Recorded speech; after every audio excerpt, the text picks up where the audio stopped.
the phenomenon of boxing, and its bright side, from humble beginnings as a street vendor in the alleys of Guadalajara, Mexico, to a meteoric rise in the boxing rings and sudden global media fame. Absolute determination and unmatched skills, a real embodiment of the true sports icon and a testimony to the resilient human spirit striving for excellence against all odds. With his famous saying, "No boxing, no life," he translated it into reality and became a familiar name in the world of sports and entrepreneurship. Canelo, the name Saul Alvarez etched in the minds of boxing fans, means cinnamon, a reference to his light freckled red appearance inherited from his mother. The title Face of Boxing is not easily earned. How did Canelo reach the elite level of legendary fighters after being an obscure boxer among seven brothers? And how did this former ice cream seller end up on the list of the world's richest people, monopolizing the revenues from his fights at staggering rates that earned him millions of dollars? Welcome to our channel Wonders of Secrets. But before we begin, if you're new to the channel, don't forget to subscribe and activate the bell so you can get our videos as soon as they're released. The boxing phenomenon, Saul Canelo Alvarez. Born on July 18, 1990, in Guadalajara, Western Mexico, Saul was the seventh child after six brothers and one sister. From a young age, he had to help his modest family, selling ice cream in the city streets. Due to his red hair and freckles, he was constantly bullied in childhood, leading him to imitate his older brother and take up boxing as a means of self-defense. Alvarez wore boxing gloves for the first time at the age of 10, inspired by the boxing ring atmosphere when he saw his older brother, Rigoberto, fight. He said, "The spectators, the sounds, the thrill inside the arena. I felt something strange as soon as I heard the bell ring, as if I had found my destiny. Without a doubt, I was born for this." Inside the Chepo boxing gym, owned by the Reynoso family, Canelo found a true place to hone his talent. In a previous statement, Coach Eddie Reynoso said of his first impression of Canelo upon joining their club, "We noticed he had great strength but lacked proper technique. The same time, he asked a lot of questions. The students who ask a lot of questions are the ones who achieve great accomplishments in this sport." It didn't take long for the Reynosos to realize they had a gem in their gym that would later light up their legacy.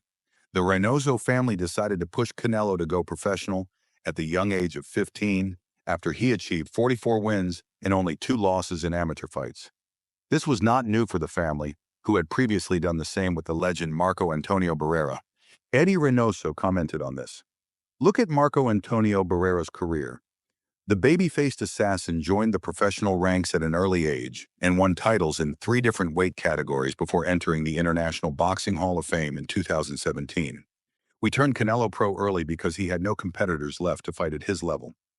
On October 9, 2005, Canelo's first professional fight was held against a local fighter named Abraham Gonzalez in a 4-round bout. That day, Cinnamon achieved a thunderous victory by knockout in the 4th round. He later said, "I always thought I'd start my professional career at 18, but I did it at a younger age." It's really an amazing feeling. When Canelo turned 18, he signed a professional contract with the famous Golden Boy Promotions, owned by boxing legend Oscar De La Hoya. It was a profitable partnership, and De La Hoya helped Canelo establish his name in the United States. But by 2020, their relationship had deteriorated to the point where the boxer filed a lawsuit against the promoter. De La Hoya commented on the reasons for their fallout, shrugging, "Canelo doesn't want a relationship with me, and I'm trying to understand why. He claims I'm not loyal. Maybe it's because I criticized his trainer, Reynoso, after the loss to Floyd Mayweather in 2013. I told him he needed help to gain more experience, that's all. I have no relationship with Canelo now." In contrast, Alvarez did not refer to the true reasons behind the conflict, but it seemed there was deep animosity between them, which became very apparent during the press conference for the Canelo vs. Munguia fight.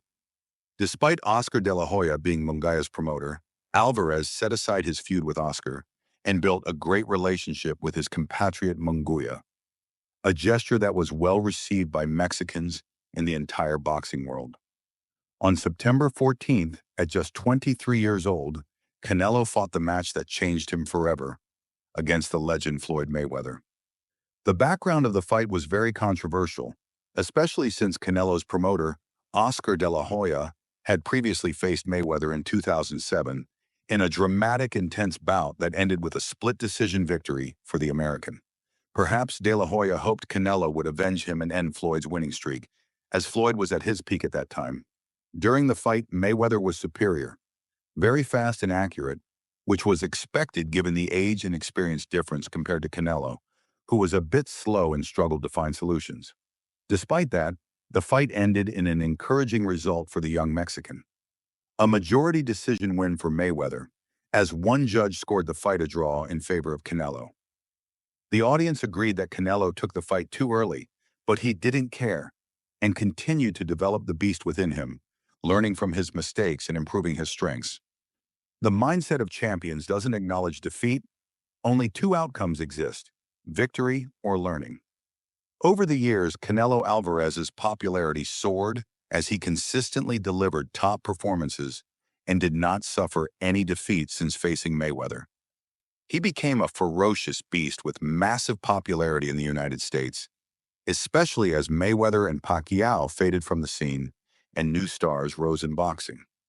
None could threaten his superstar status, not even Anthony Joshua, whose fame remained limited to the UK, or Tyson Fury, who gained weight at the time and frequented nightclubs more than boxing gyms. No one could match Canelo's charisma or fan base. What further earned him respect was his willingness to engage in brutal battles against tough opponents. In 2017 and 2018, Canelo somehow passed two brutal fights against the Kazakh killer, Gennady Golovkin.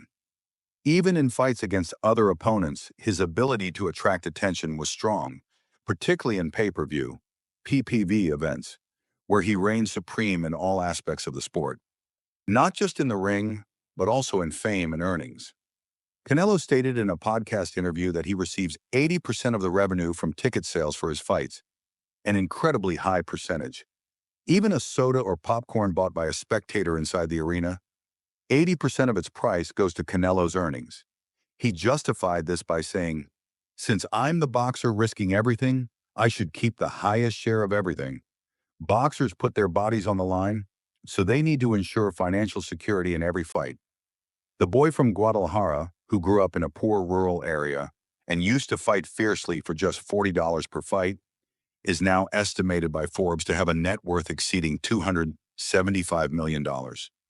More impressively, he recently signed the biggest deal of his professional career after meeting with the current boxing mogul, Turki Al-Sheikh. According to Marca, Canelo Alvarez signed an agreement with DAZN that will earn him $400 million in exchange for 5 fights, 4 of which will take place in Saudi Arabia and 1 in the United States. Canelo's fortune was also growing before this.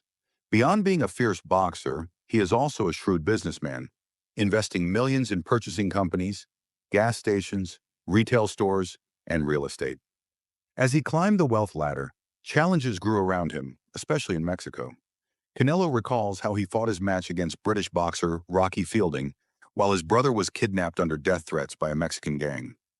In a later press interview, he said, "During fight week, I was always on the phone negotiating for my brother's release. I was very stressed. I imagined if they had kidnapped my mother or daughter instead, it would have been worse for me. Still, I did the press interviews and won by knockout without anyone knowing what was happening with me. I was also afraid of informing the Mexican authorities because I believed some corrupt police officers might be involved.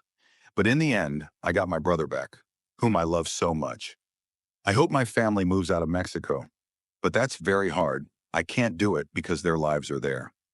Canelo has recently faced a lot of criticism for refusing to accept some fights, but those who know him well never doubt his abilities. Many of his fans clearly believe he has nothing left to prove in the ring. Considering his age and the upcoming fight schedule in Riyadh, many don't rule out Turki Al-Sheikh's intention to set him up for a rematch against Dimitri Bivol to fulfill the fans' desire after his epic showdown with veteran Terence Crawford this year. That's it. We're done. Who reached this point? Whoever did, you are the best. Please give us a like before you leave so we can know how many of you made it to the end. And don't forget, if you have any questions or something puzzling you, write it down in the comments under the video so we can answer it. Peace.